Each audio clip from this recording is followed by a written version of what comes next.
आयना ने जानबूझकर अपनी दोस्त मीरा को जमीन पर धक्का दे दिया। उसे लगा मीरा मर चुकी है, इसलिए वो धीरे धीरे नीचे गई ताकि उसका शरीर छुपा सके। लेकिन जैसे ही वो वहां पहुंची उसे हैरानी हुई, क्योंकि मीरा का शरीर वहां था ही नहीं, सिर्फ उसका लॉकेट जमीन पर पड़ा था। मीरा के सिर पर गहरी चोट थी।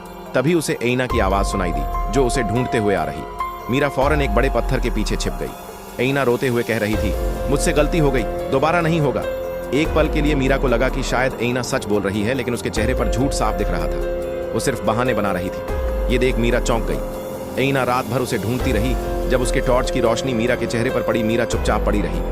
पूरा जंगल छानने के बाद भी एइना को कुछ नहीं मिला। अचानक बारिश शुरू हो गई और एइना ने तलाश रोक दी। सुबह मीरा की आंखें खुली तो उसके शरीर में तेज दर्द था। हिम्मत जुटाकर वो पास ही एक गंदे से तालाब तक गई और बिना सोचे पानी पी लिया। उसे पता था एइना फिर से उसे ढूंढेगी। तभी उसे एइना की एक पुरानी बात याद आई, सबसे खतरनाक जगह ही सबसे महफूज होती है। मीरा तुरंत उसी कैंप में वापस लौटी जहां वो पहले ठहरे थे। वहां कोई नहीं था। उसने फोन ढूंढने की कोशिश की, लेकिन एइना पहले ही ले जा चुकी थी। उसने एक पेन किलर ली और बैंडेज लगाने लगी। तभी एइना वहां पहुंच गई। एइना अब बंदूक के साथ मीरा को ढूंढ रही थी।